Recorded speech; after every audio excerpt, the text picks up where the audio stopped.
Hello friends, welcome back to our channel D triple S B factory. और आप सभी को पता है कि हम कर रहे हैं GK GS specially for D triple S be teaching and non teaching exams. और एक बात और आपको पता होगी कि हम कर रहे हैं एंशियंट इंडिया। और एंशियंट इंडिया के अंदर हमने शुरू किया था कल प्री मोरियन पीरियड और पूरा कंप्लीट कर लिया था प्री मोरियन पीरियड। और आज हम करने वाले हैं मोरियन पीरियड शुरू।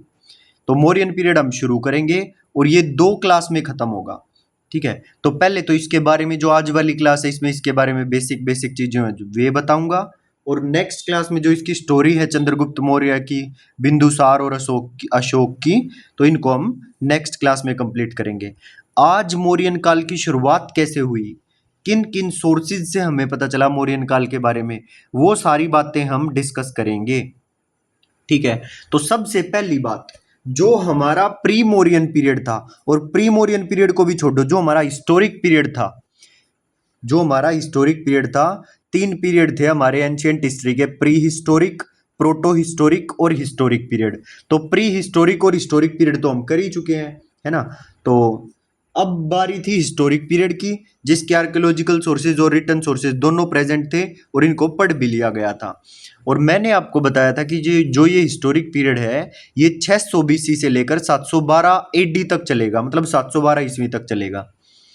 क्लियर। और इस हिस्टोरिक पीरियड के अंदर हम पढ़ते हैं राइज ऑफ मगध, कि मगध का राइज कैसे हुआ, मगध महाजनपद जो था। ठीक है, और इसकी कैपिटल इस टाइम पर थी पाटलिपुत्र, आज के टाइम का पटना। और इस हिस्टोरिक पीरियड को 3 भागों में बांटा गया, एक तो प्री मोरियन पीरियड, एक मोरियन पीरियड और एक पोस्ट मोरियन पीरियड। और प्री मोरियन पीरियड का ईयर आपको याद करवाया था। प्री मोरियन पीरियड का ईयर 544 बीसी से लेकर और 323 बीसी तक था। 323 से हमने याद किया था, 544 बीसी से 323 बीसी। ठीक है, अच्छा, अब जो मौर्यन पीरियड होगा ये 323 बीसी से लेकर 185 बीसी तक चलेगा, 185 बीसी याद करना। ठीक है, तो मौर्यन पीरियड कब से कब तक चलेगा भाई, 323 बीसी से लेकर 185 बीसी। और पोस्ट मौर्यन पीरियड चलेगा 185 बीसी से 72 बीसी तक। ठीक, तो मौर्यन पीरियड के बाद चीजें क्या हो जाएंगी, 72 हो जाएंगी, 72। तो 185 बीसी से 72 बीसी। दोबारा याद करो, 544 बीसी से 323 बीसी प्री मौर्यन पीरियड, और 323 बीसी से 185 बीसी मौर्यन पीरियड, और 185 बीसी से 72 बीसी पोस्ट मौर्यन पीरियड। ठीक है, इज इट क्लियर। तो मौर्य डायनेस्टी के अंदर आपको पता है कि 323 बीसी में गणानंदा को मारकर चंद्रगुप्त मौर्य मौर्य डायनेस्टी का अगला शासक बन जाता है। मौर्य डायनेस्टी की शुरुआत करने वाला कौन बन जाता है, चंद्रगुप्त मौर्य। और किसकी मदद से इसने गणानंदा को मारा था, कौटिल्य की मदद से, है ना। चाणक्य या कौटिल्य सब चाणक्य के ही नाम है। चाणक्य की हेल्प से चंद्रगुप्त मौर्य ने गणानंदा को मारा था 323 बीसी में। तो यहां से मौर्यन पीरियड की शुरुआत हुई और लास्ट में 185 बीसी में मौर्यन पीरियड खत्म हुआ। ओके, तो याद हो गया ईयर, 323 बीसी से 185 बीसी, और फिर 185 बीसी से 72 बीसी चलेगा पोस्ट मौर्यन पीरियड। आज हम ये वाला पीरियड शुरू करने वाले हैं, मौर्यन डायनेस्टी वाला। तो चलो इस पे ही फोकस रखते हैं। और मौर्यन डायनेस्टी की शुरुआत मैंने बता दी चंद्रगुप्त मौर्य करेगा। इसके बाद इसका बेटा बिंदुसार संभालेगा मौर्य डायनेस्टी को, और बिंदुसार का बेटा अशोक। ठीक, और अशोका के बाद मौर्यन डायनेस्टी खत्म हो जाती है, फिर पोस्ट मौर्यन पीरियड शुरू हो जाता है। तो ईयर भी याद हो गया, 323 बीसी से 185 बीसी, और मौर्य डायनेस्टी की शुरुआत चंद्रगुप्त मौर्य ने करी, और चंद्रगुप्त मौर्य के बेटे का नाम बिंदुसार, और बिंदुसार के बाद आएगा अशोक। क्लियर। तो शुरू करें मौर्यन डायनेस्टी। तो आ जाइए मेरे साथ, शुरू करते हैं मौर्यन डायनेस्टी। एक बार मैं ओपन कर लेता हूँ मौर्यन डायनेस्टी। मौर्यन डायनेस्टी बोलो या मौर्यन पीरियड बोलो। और ये जो मौर्य काल है ये बहुत इंपॉर्टेंट है भाई, इससे क्वेश्चन पूछे जाते हैं चंद्रगुप्त मौर्य मौर्यन पीरियड से। ईयर आपको याद हो गया, 323 बीसी से 185 बीसी। सोर्सेज जिनसे हमें मौर्यन पीरियड का पता चलता है, तो ऐसे कौन कौन से सोर्सेज हैं कविता जिनसे हमें मौर्य काल का पता चलता है। तो ये सोर्सेज 2 तरह के हैं, एक तो बोलते हैं लिटरेरी सोर्सेज और दूसरों को बोलते हैं आर्कियोलॉजिकल सोर्सेज। लिटरेरी सोर्सेज मतलब साहित्यिक स्तोत्र, साहित्यिक स्तोत्र, स्त्रोत है ना, स्त्रोत बोलेंगे इसको। तो सोर्सेज यानी कि स्त्रोत, और लिटरेरी मतलब साहित्यिक, लिखे हुए, साहित्य लिखा हुआ। तो लिटरेरी सोर्सेज हिंदी में बोलते हैं साहित्यिक स्त्रोत, और आर्कोलॉजिकल सोर्सेज बोलते हैं पुरातात्विक स्त्रोत। आर्कोलॉजिकल सोर्सेज जैसे अभिलेख हुए, कॉइन्स हुए, या और कोई चीज हुई, तो वो सारे आर्कोलॉजिकल सोर्सेज के अंदर आते हैं। जब हिस्ट्री की शुरुआत करी तभी बताया था आर्कोलॉजिकल सोर्सेज क्या होते हैं और लिटरेरी सोर्सेज क्या होते हैं। ठीक है, तो मौर्य काल के बारे में हमें किन किन लिटरेरी सोर्सेज से पता चला, किन किन साहित्यिक स्रोत से पता चला। तो सबसे पहला स्रोत है अर्थशास्त्र, और इस अर्थशास्त्र को चाणक्य ने लिखा था। ठीक है, अर्थशास्त्र को किसने लिखा था? चाणक्य ने लिखा था। चाणक्य की किताब थी अर्थशास्त्र, और इस बात का तो सबको पता ही होता है कि अर्थशास्त्र चाणक्य की किताब थी। और वैसे ट्रिक से थोड़ा बहुत जोड़ना चाहते हो तो भाई चंद्रगुप्त मौर्य को सारे अर्थ किसने समझाए थे? चाणक्य ने। तो अर्थशास्त्र किसकी किताब है? चाणक्य की। और चाणक्य का नाम ही विष्णुगुप्त है, और कौटिल्य भी चाणक्य का ही नाम है। तीनों नाम चाणक्य के ही है, चाणक्य, विष्णुगुप्त, कौटिल्य। और इसकी किताब का नाम क्या है? अर्थशास्त्र। और इसमें कौन सा सब्जेक्ट पढ़ाया गया है चाणक्य द्वारा? पॉलिटिकल सब्जेक्ट पढ़ाया गया, पॉलिटिकल साइंस। पॉलिटिक्स कैसे चलेगी, किस तरह से अपना जो शासन है वो चलाना है। तो ये किस सब्जेक्ट की बुक है? अर्थशास्त्र पॉलिटिकल की बुक है, चाणक्य ने लिखी थी। अच्छा, अगली है भाई, अगली किताब का नाम है इंडिका। और ये जो इंडिका किताब है ना, इसको मेगास्थनीज ने लिखा था, मेगास्थनीज ने। और आपको एक बात पता है, जो आज टाटा कंपनी है, टाटा जो कार्स बनाती है, टाटा मोटर्स की सबसे पहली कार जो टाटा ने लॉन्च की थी ना, उसका नाम था इंडिका। और शुरू शुरू में इंडियन गाड़ी मार्केट में उतारी गई इंडिका नाम से। तो बहुत मेगा इवेंट रखा गया था उसके लिए, बहुत बड़ा इवेंट रखा गया था। तो उसी से याद कर लो, इंडिका को किसने लिखा? मेगास्थनीज, मेगास्थनीज ने लिखा। इंडिका किताब को किसने लिखा? मेगास्थनीज ने। अच्छा, महाभाष्य, और आजकल महाभाष्य तो कौन बोलते हैं? पतंजलि वाले बोलते हैं, है ना, पतंजलि आयुर्वेद वाले। तो महाभाष्य आजकल कौन बोलते हैं? पतंजलि वाले। तो महाभाष्य किताब का नाम है, किसके द्वारा रचित है? पतंजलि द्वारा रचित है। अच्छा, मुद्रा राक्षस कैसे याद करोगे? मुद्रा राक्षस, मुद्रा का नाम समझते हो? जो क्वाइन होगा या कोई मुद्रा, कोई नोट होगा, तो मुद्रा के ऊपर क्या बना? राक्षस। नाम क्या है? मुद्रा राक्षस। अब याद कैसे करोगे इसको? मुद्रा राक्षस, तो ऐसी मुद्रा जिस पर राक्षस छपा। याद करने का तरीका भाई, कोई ऐसे वो मत कर लेना, दिल पे मत ले लेना। ऐसी मुद्रा जिस पे राक्षस छपा हो, कुछ ऐसा ही नाम बोल रहा है ना, मुद्रा राक्षस। तो ऐसी मुद्रा जिस पर राक्षस छपा हुआ था, वो मुद्रा किसने दी? उसके सखा ने दी। वी सखा दत्ता, वी सखा दत्ता, तो नाम में ही छिपा हुआ देखो, विशाखा दत्ता, विशाखा दत्ता।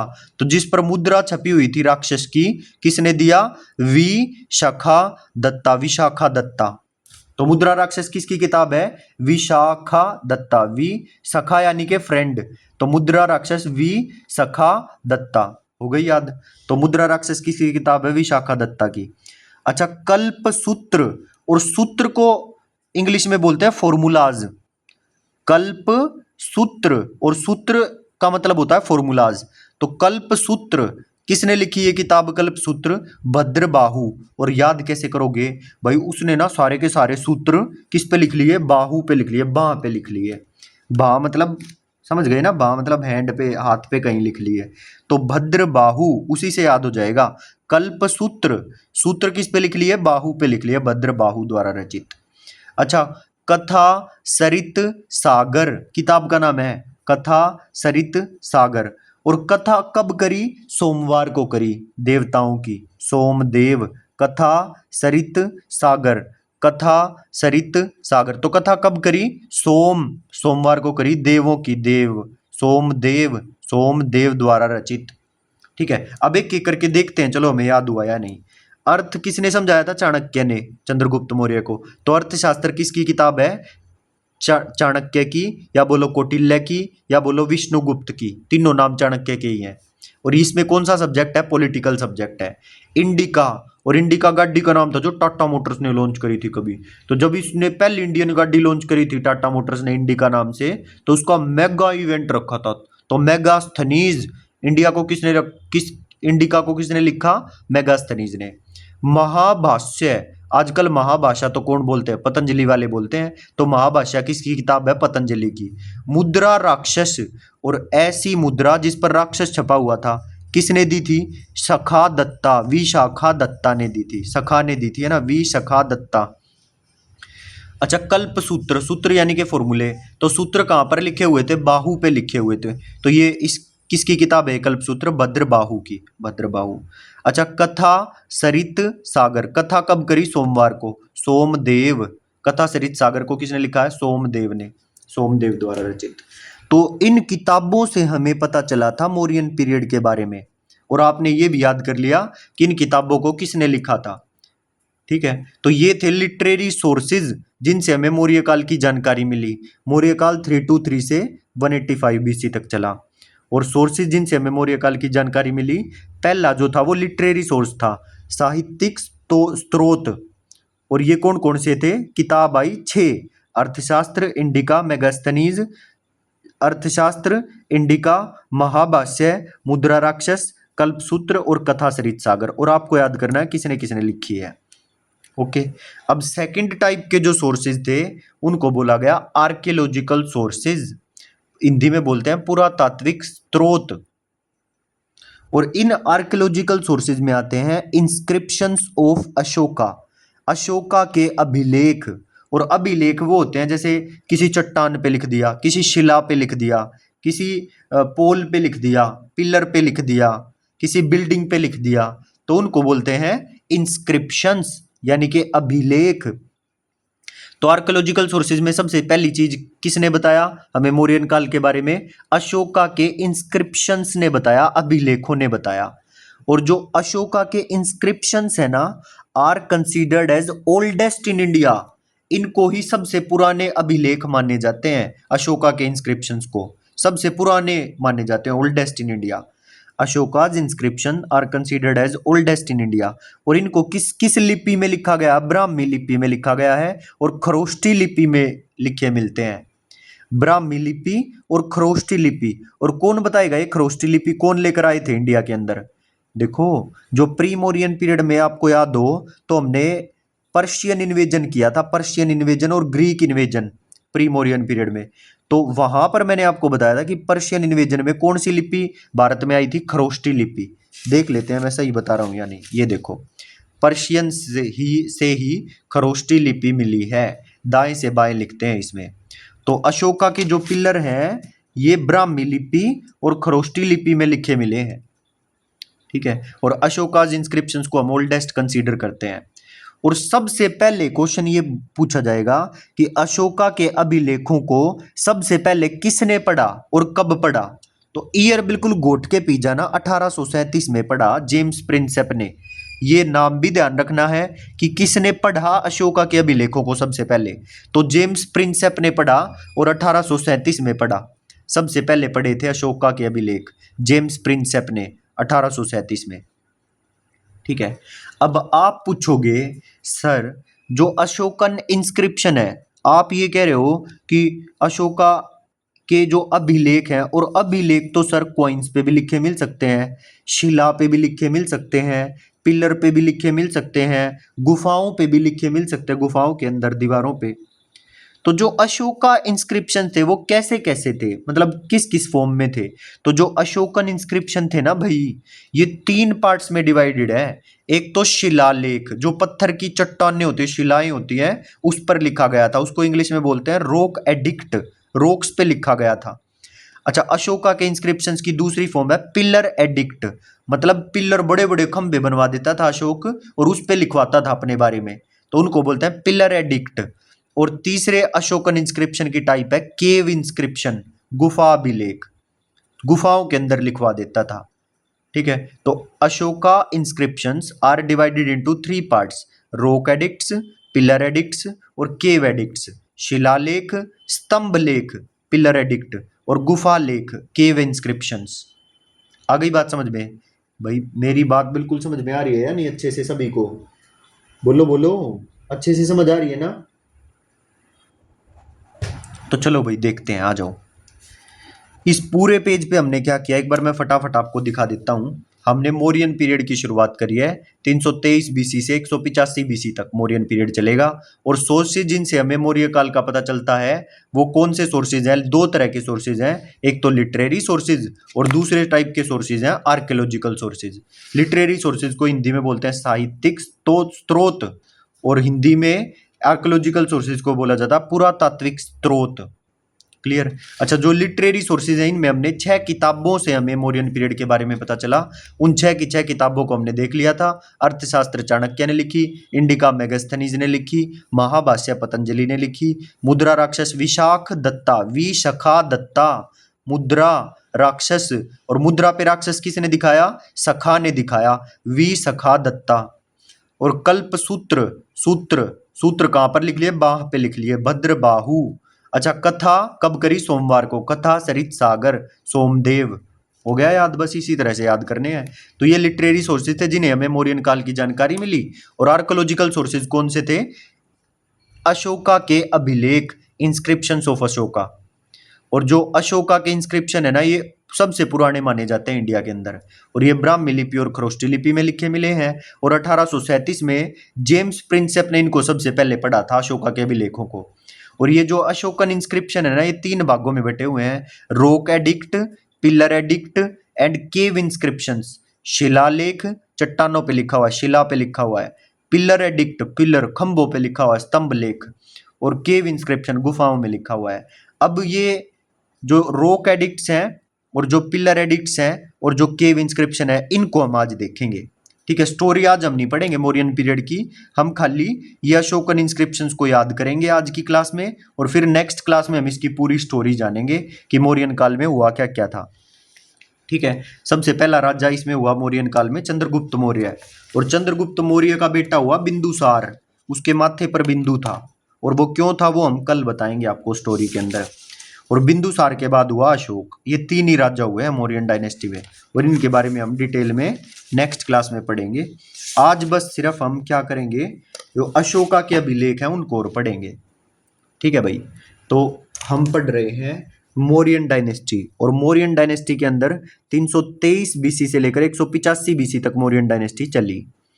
ठीक, और हमको क्या पढ़ने हैं? इंस्क्रिप्शंस ऑफ अशोका पढ़ने हैं, अशोका के अभिलेख पढ़ने हैं। And they are considered as oldest in India, ये बात आप देख ही चुके हो। और मुख्य तौर पर ब्राह्मी लिपि और खरोष्टी लिपि में लिखे मिले हैं ये अशोका के अभिलेख। और इन्हें पढ़ने का काम 1837 में जेम्स प्रिंसेप ने किया था, ये बात भी आपको याद हो गई है। और जो अशोका के अभिलेख हैं ये 3 कैटेगरीज में डिवाइडेड है, ये बात भी आपको पता है। रॉक एडिक्ट, शिलालेख, पिलर एडिक्ट, स्तंभ लेख, और केव एडिक्ट, या बोलो केव एडिक्ट इंस्क्रिप्शंस, गुफा लेख, गुफाओं में लिखा हुआ है, मिला है। ठीक है, तो रॉक एडिक्ट कुल मिला के 14 मिले हैं, 14 रॉक एडिक्ट मिले हमें। और जो पिलर्स पे लिखा मिला है वो कुल मिला के 7 मिले हैं, 7 पिलर एडिक्ट। और गुफाओं में कुल 1 में लिखा मिला है, बराबर की गुफाओं में। और ये तीनों मैं याद करवाऊंगा, अभी आपको देखना, दिमाग में सेट कर दूंगा बिल्कुल। तो सबसे पहले हम शिलालेखों के बारे में पढ़ते हैं, रॉक एडिक्ट्स के बारे में पढ़ते हैं। तो कुल मिला के कितने रॉक एडिक्ट्स हैं भाई? 14 रॉक एडिक्ट मिले हैं अशोका के। तो अशोका के 14 शिलालेख हमें मिले हैं। So rock edict number 1, all citizen. अब एक एक करके याद करवाऊंगा, और 14 के 14 हम याद नहीं करेंगे, इनमें जो इंपॉर्टेंट है वो याद करेंगे बस, जो बार बार एग्जाम में पूछता है। जो पूछता ही नहीं उनको हम याद नहीं करेंगे। ठीक, जो जरूरी है उनको हम याद कर लेंगे। तो सबसे पहले तो 1 2 3 नंबर याद करना है। तो पहले रॉक एडिक्ट में, प्रथम शिलालेख में अशोका क्या कहता है? सबसे पहली बात तो यही कहेगा ना राजा कि समस्त प्रजा मेरी संतान के समान है। All citizens are my child, संपूर्ण प्रजा मेरी संतान के समान है। तो पहले ही रॉक एडिक्ट में जनता का दिल जीतने की कोशिश करी इसने, ये कहकर कि भाई जो संपूर्ण प्रजा है वो मेरी संतान के समान है, मेरे चाइल्ड के समान है। ठीक, और इसने क्या किया? पशुओं के लिए भी कुछ काम किया पहले ही एडिक्ट में, प्रोहिबिशन ऑफ एनिमल सेक्रीफाइस, पशु बलि पर रोक। और क्या किया, वाइल्ड लाइफ, अब पशु बलि पर तो रोक लगा दी, तो वाइल्ड लाइफ का कंजर्वेशन भी तो करना पड़ेगा, तो पहले ही रोक एडिक्ट में अशोका ने वाइल्ड लाइफ कंजर्वेशन भी किया, वन्य जीव संरक्षण भी किया। तो फर्स्ट रोक एडिक्ट में याद कर लो मेरे साथ साथ, ऑल सिटीजन, क्या कहा अशोका ने, अशोका ने कहा कि संपूर्ण प्रजा मेरी संतान है, संपूर्ण प्रजा मेरी संतान के समान है, all citizens are my child. अच्छा, और एनिमल्स के लिए क्या किया, पशु बलि पर रोक लगा दी, प्रोहिबिशन ऑफ एनिमल सेक्रीफाइस। अच्छा, थर्ड पॉइंट पहले ही रोक एडिक्ट में क्या लिखा हुआ है, वाइल्ड लाइफ, अब पशु बलि पर रोक लगाई है तो उनका कंजर्वेशन भी करना पड़ेगा, सो वाइल्ड लाइफ कंजर्वेशन, वन्य जीव संरक्षण, ये पहले रोक एडिक्ट पे लिखा मिला है अशोकन इंस्क्रिप्शन पे।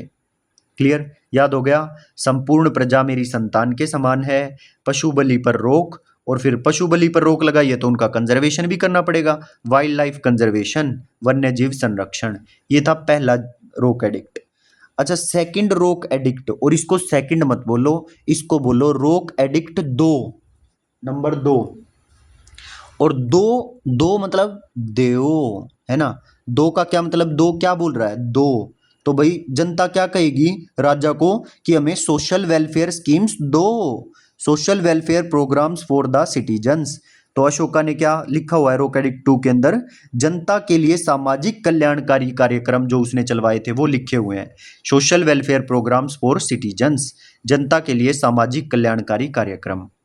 ओके, अच्छा, सामाजिक कल्याणकारी कार्यक्रम है तो कुछ ना कुछ तो इसके अंदर होगा इंसानों के लिए, तो इसने मेडिकल फैसिलिटीज चलवाई for both humans and animals.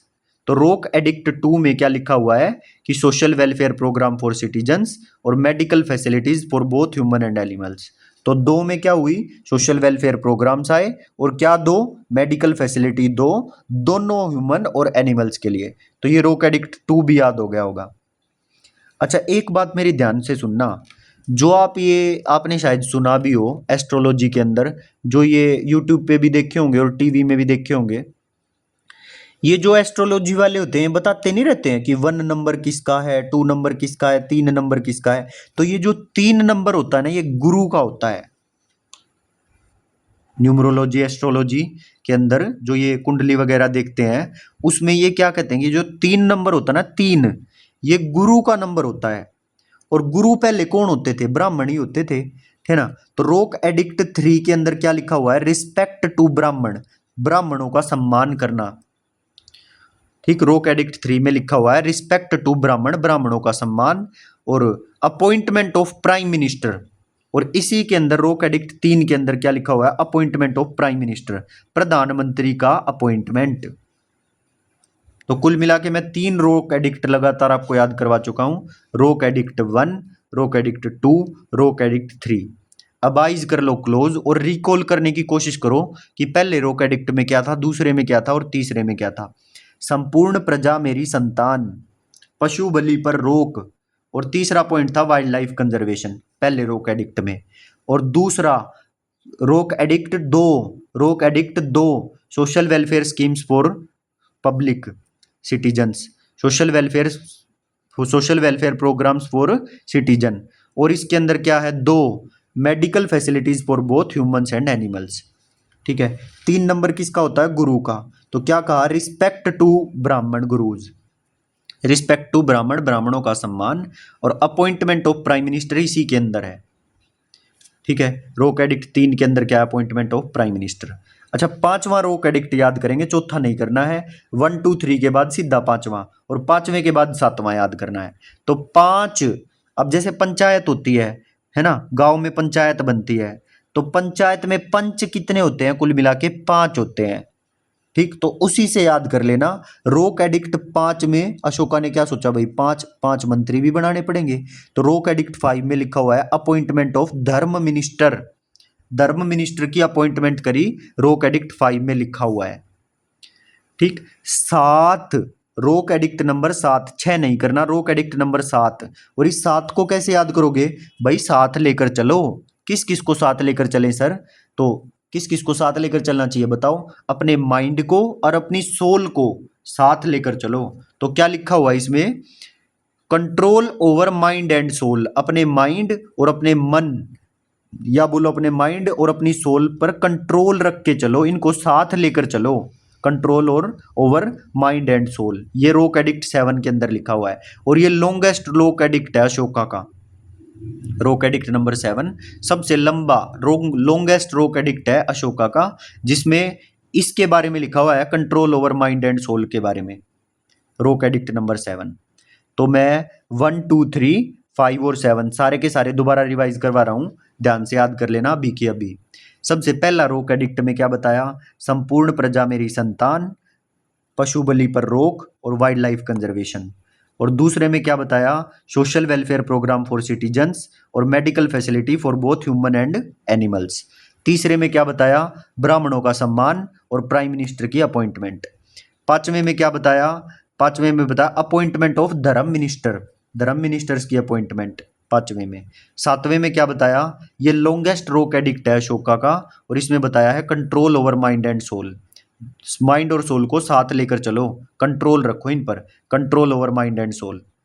हो गया 7। और कौन सा है सर? लो अभी याद कर देते हैं। रोक एडिक्ट नंबर 11 और रोक एडिक्ट नंबर 13 करना है, साथ के बाद 11 13 और 14 लास्ट वाला जरूर करना है। तो एक बात मैं आपको बताऊं, इसके अंदर जो रोक एडिक्ट नंबर 11 है ना, तो रोक एडिक्ट नंबर 11 के अंदर क्या लिखा हुआ है प्रीति दलाल? तो इसके अंदर सर लिखा हुआ है कि जो अशोका ने धर्म जीत हासिल करी थी ना, इसके अंदर किसका डिस्क्रिप्शन दिया हुआ है? जो धर्म विक्ट्री अशोका ने हासिल करी थी, अशोका की धर्म जीतों का वर्णन है 11 के अंदर। और एक बात बताओ पूजा, कोई आदमी कोई चीज धर्म से जीतता है, तो अगर कोई चीज को धर्म से जीतता है तो फिर उसमें 11 रुपए का प्रसाद तो बांटेगा ना, है ना? तो उसी से याद कर लो, रोक एडिक्ट नंबर 11, 11 रुपए का प्रसाद कब बांटा? जब धर्म से जीत हासिल करी। तो रोक एडिक्ट 11 में किसका वर्णन है? अशोका की धर्म जीतों का वर्णन है, डिस्क्रिप्शन ऑफ धर्म विक्ट्री ऑफ अशोका। तो 11 से ये याद हो गया, धर्म जीतों का वर्णन है। अच्छा रोक एडिक्ट 13 याद करो अब। अच्छा 13 में एक ही काम किया था अशोका ने, एक ही युद्ध, जो प्रमुख युद्ध लड़ा था अशोका ने, उसका नाम है कलिंग वॉर। और जब मैं अशोका पढ़ाऊंगा तो उसमें बताऊंगा कलिंग वॉर के बारे में, ठीक है? जिसमें भयंकर मारकाट इसने अशोका ने करी थी और पता नहीं कितने हजारों लोगों को मार डाला था कलिंग वॉर के अंदर। तो 13 अशोका ने क्या किया? अशोका को सब ये कहते थे तेरा एक ही काम है युद्ध लड़ने का, तेरा एक ही काम है। तो इसके बारे में क्या लिखा हुआ? और वो युद्ध कौन सा लड़ा था? जिन्हें कलिंग वॉर। तो इस 13 में डिस्क्रिप्शन ऑफ कलिंग वॉर दिया हुआ है, ये भी इंपॉर्टेंट भी है, याद रखना है। Rock edict number 13 description of Kalinga war. और लास्ट में तो फिर कलिंग वॉर के बाद वो क्या बन गया था? धर्मात्मा बन गया था, सब चीज छोड़ दी थी, सब चीजों का त्याग कर दिया था। तो लास्ट वाले रोक एडिक्ट में क्या लिखा हुआ है? धार्मिक जीवन को जीने की प्रेरणा, inspiration to live a religious life, ये रोक एडिक्ट नंबर 14 में लिखा हुआ है ना? तो लास्ट में तो अशोका, आपको पता ही है, जब स्टोरी आएगी जब भी बताऊंगा कि लास्ट में तो अशोका सब कुछ छोड़ छाड़ के इस कलिंग वॉर के बाद और धार्मिक बन गया था बिल्कुल। तो रोक एडिक्ट 14 में क्या लिखा हुआ है? Inspiration to live a religious life, धार्मिक जीवन को जीने की प्रेरणा। ओके, तो हम 1 2 3 5 और 7 वो पहले ही कर चुके थे डिस्कस। अब आईज क्लोज करके एक बार इसको रिकॉल करो, 11 13 और 14 इनमें क्या क्या है? 11 रुपए का प्रसाद जब धर्मजीत, तो अशोका की धर्मजीतों का वर्णन है रोक एडिक्ट 11 में। 13 एक ही काम है कलिंग वॉर लड़ने का, तो रोक एडिक्ट 13 में कलिंग वॉर का वर्णन है। और लास्ट वाले में inspiration to live a religious life, धार्मिक जीवन को जीने की प्रेरणा, लास्ट वाले रोक एडिक्ट में है। ठीक है भाई। तो अशोका के जो इंस्क्रिप्शंस थे, अशोका के जो अभिलेख थे, वो 3 पार्ट में डिवाइडेड थे। पहला तो रोक एडिक्ट में, और ये 14 रोक एडिक्ट थे, और उन 14 में से हमने मेन सारे याद कर लिए हैं। और अब है पिलर एडिक्ट, पिलर एडिक्ट ये है कुल मिला के 7, और ये भी हमको याद करने हैं पिलर एडिक्ट। और केव एडिक्ट कुल एक ही है, बराबर केव इंस्क्रिप्शन, ठीक है? वो आगे भी बताऊंगा और अभी भी बता रहा हूं, केव एडिक्ट कुल एक है, बराबर की गुफाएं बस। तो चलो पिलर एडिक्ट पढ़ लेते हैं जो 7 हैं, और फिर हमारी क्लास हो जाएगी खत्म। बस 5-10 मिनट का और काम बचा है। और याद रखना, ये पिलर एडिक्ट करने से पहले एक राजा का नाम आपको बताता हूं। उस राजा का नाम है फिरोज शाह तुगलक। और इस फिरोज शाह तुगलक को पता नहीं क्या चुल रहेगी, यह अशोका के पिलरों को उठाएगा और दिल्ली में ले जाके खड़े कर देगा। ठीक है, देखना अभी इसका नाम आएगा बार बार में। कौन है वो? राजा रूबी फिरोज शाह तुगलक है। याद करना इस बात को। देखना अभी मैं ये पिलर एडिक्ट पढ़ाऊंगा ना, पिलर का मतलब स्तंभ लेख, खंभों पे लिखा हुआ है। तो ये कुल मिला के 7 हैं, अशोका के 7 पिलर एडिक्ट्स हैं। तो उनमें से सबसे पहला पिलर एडिक्ट कौन सा है? मेरठ पिलर। सबसे पहला कौन सा है? Meerut pillar.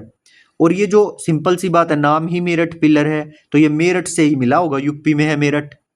Founded from Meerut UP but shifted to Delhi by Firoz Shah Tughlaq. और इसको उठा कर ले गया फिरोज शाह तुगलक और दिल्ली में ले जाकर खड़ा कर दिया।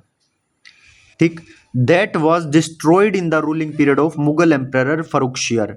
और इस पिलर को डिस्ट्रॉय कर दिया गया फरुखशियर द्वारा, और इसको फिर से पुनः स्थापित करवाया 1867 में। ये ईयर भी याद कर लेना। देखो, सबसे पहला स्तंभ लेख कौन सा है अशोका का? मेरठ पिलर। और मेरठ पिलर ऑब्वियस सी बात है मेरठ में ही होगा, तो फाउंडेड फ्रॉम मेरठ यूपी। लेकिन ये जो मेरठ पिलर था ना, इसको फिरोज शाह तुगलक उठाकर कहाँ ले गया था? दिल्ली के अंदर ले गया था। अभी अभी आपको बताया कि ये फिरोज शाह तुगलक का एक ही काम रहेगा, ये इन अशोका के पिलर को उठाएगा और दिल्ली ले जाकर खड़े कर देगा। ओके, तो ये पहली बात आपको याद हो गई। और इसी मेरठ पिलर को डिस्ट्रॉय करवा दिया था फरुखशियर ने। मुगल एम्परर था एक फरुखशियर नाम का, और इसने इसी मेरठ पिलर को डिस्ट्रॉय करवा दिया था और इसको पुनः स्थापित करवाया था 1867 में। ठीक है, अच्छा अब सेकंड पिलर की बात सुनो ध्यान से। सेकंड पिलर का नाम है टोपरा पिलर। और इस टोपरा पिलर को याद कैसे करोगे कि ये टोपरा पिलर कहाँ है? तो इस टोपरा पिलर को याद करना, ये हरियाणा में है पहली बात तो। और हरियाणा के टॉप में देखोगे ना, जहाँ चंडीगढ़ के आसपास का एरिया है, तो वहां टॉप में, हरियाणा के टॉप में कौन है? यमुनानगर। तो टोपरा पिलर आपको याद हो गया होगा।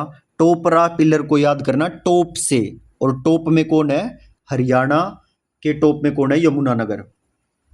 ठीक है, हरियाणा के टॉप में टोपरा पिलर। पहली बात तो आपको समझ में आ गई होगी कि टोपरा पिलर हरियाणा में है, और हरियाणा के टॉप में मतलब उसके ऊपर टॉप में कौन है? यमुनानगर है, चंडीगढ़ के पास, हरियाणा। तो Topra pillar is founded from Yamunanagar, Haryana. और इसको भी शिफ्ट कर दिया, वही काम फिरोज शाह तुगलक कहाँ ले गया? इस टोपरा पिलर को दिल्ली ले गया।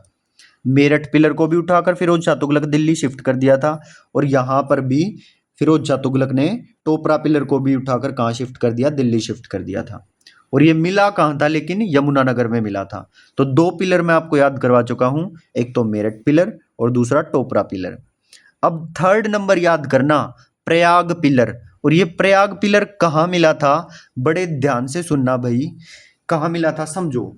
अब प्रयागराज में आप सबको पता है, प्रयागराज में है संगम, है ना।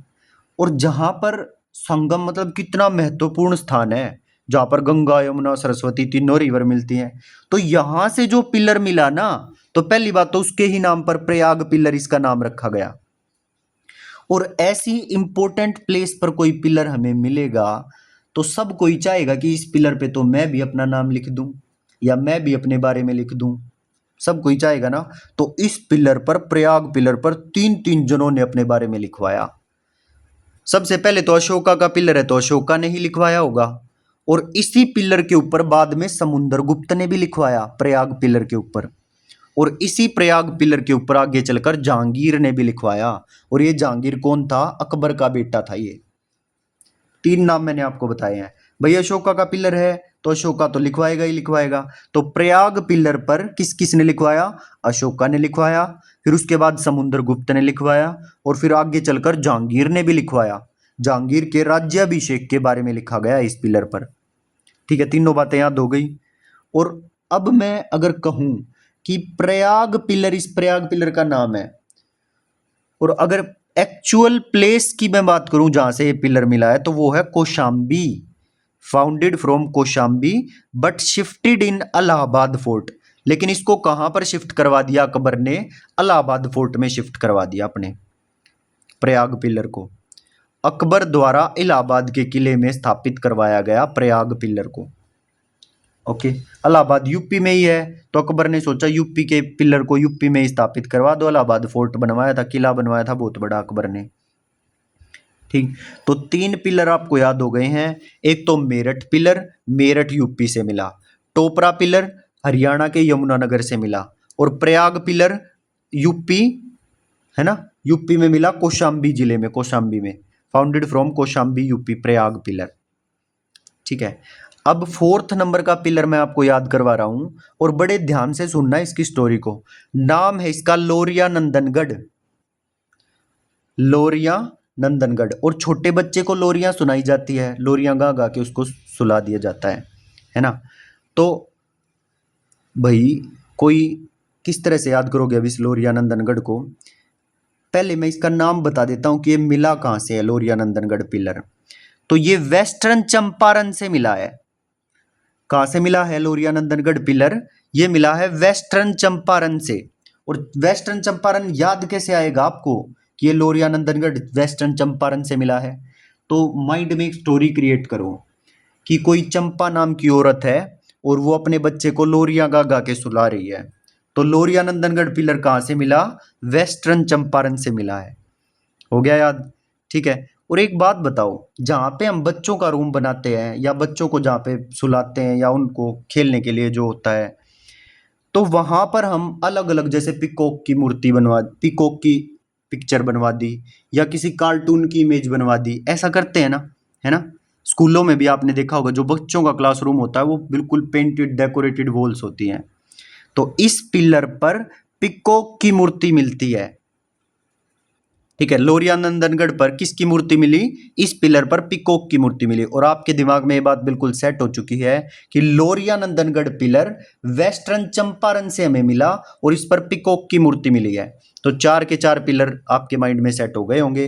पहला मेरठ पिलर, मेरठ यूपी से मिला, इसको फिरोज शाह तुगलक दिल्ली ले गया।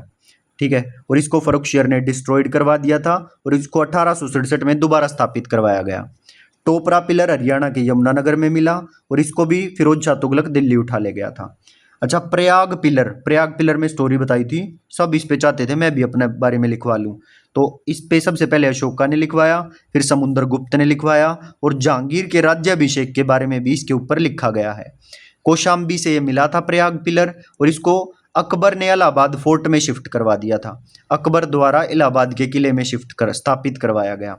फिर मैंने आपको चौथे नंबर का बताया लोरिया नंदनगढ़, और ये लोरिया नंदनगढ़ कहाँ पर मिला है? वेस्टर्न चंपारण में मिला है, निधि। ठीक है भाई, समझ में आ रहा है? काजल, निधि, बंटू, हाँ जी सर समझ में आ रहा है।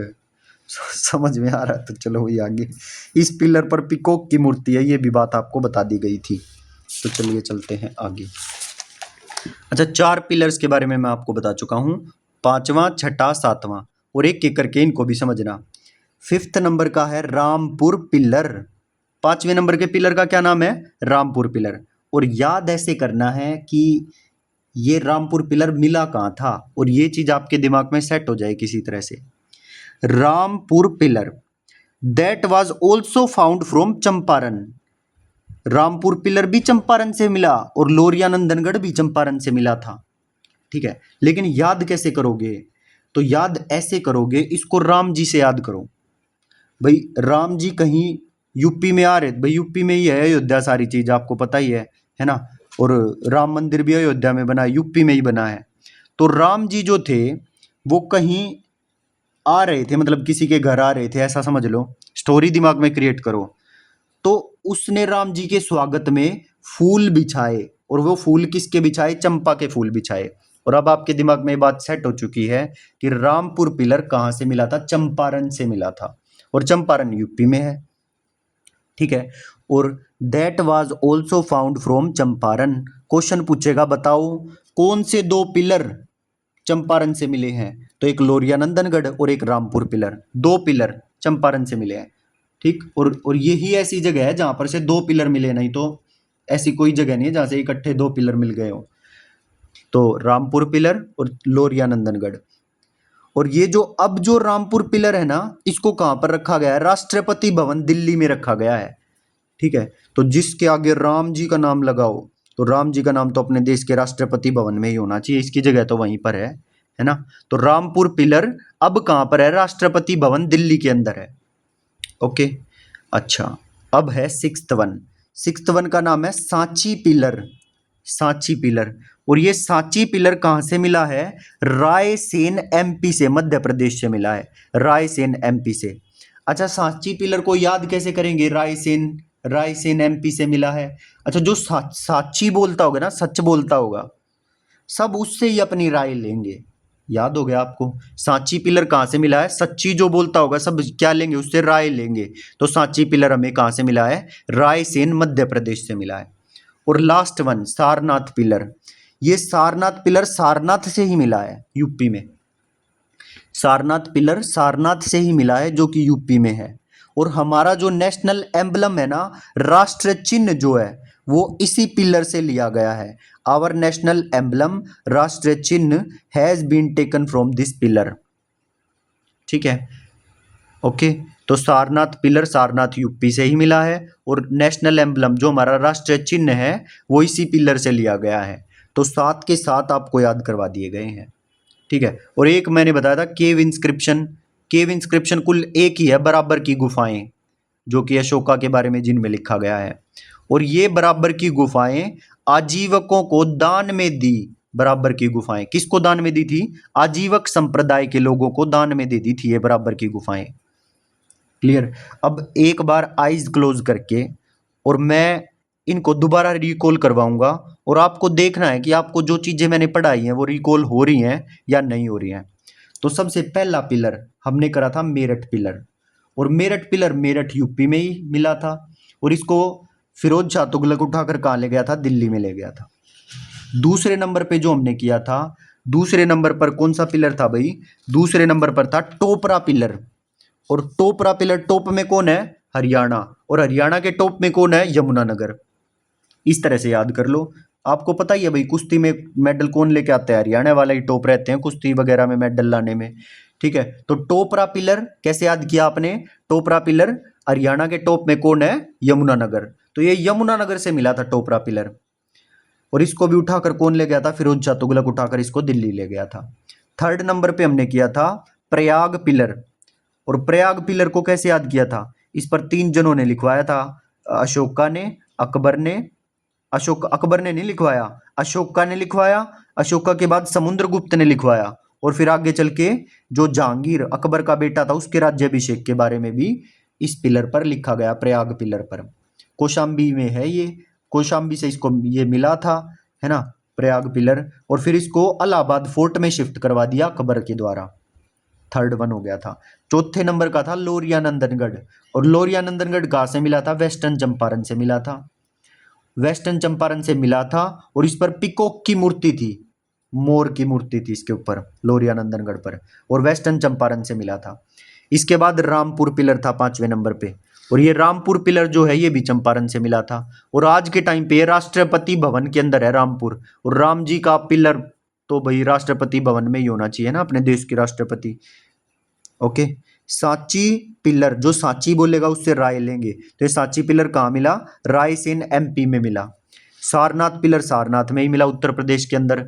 और ये इससे अपना जो राष्ट्र चिन्ह है, नेशनल एम्बलम है, वो इसी पिलर से लिया गया है। और केव इंस्क्रिप्शन थर्ड नंबर वाली एक ही है, वो बराबर की गुफाएं। और इनको आजीवक संप्रदाय के लोगों को दान में दे दी गई थी ये बराबर की गुफाएं। और इसी के साथ हमारी क्लास समाप्त होती है। होप आप सबको क्लास अच्छे से समझ में आई होगी। श्रुति मिश्रा, कविता यादव, प्रीति दलाल, बताओ भाई फटाफट, समझ में आया या नहीं आया? जी सर, इतना अच्छा तो आज तक भी समझ में नहीं आया था। निधि वर्मा, शिवानी यादव, आकाश, कुसुम, रूबी वर्मा, सभी कमेंट करके जरूर जाएंगे कैसा समझ में आ रहा है, कुछ समझ में भी आ रहा है या नहीं आ रहा। जैसा आपको समझ में आया हो ना वैसा ही कमेंट करके चले जाना। ओके, ठीक है। रिचा मुदगिल, काजल, बंटू, हिमांशी, उत्कर्ष गर्ग, अमित चौधरी, वीडियो को लाइक भी करना है भाई। कमेंट से काम नहीं चलेगा, दोनों काम करने हैं, लाइक भी करना है और कमेंट भी करना है। ओके, सो मिलते हैं नेक्स्ट क्लास में। Till then bye bye, thank you.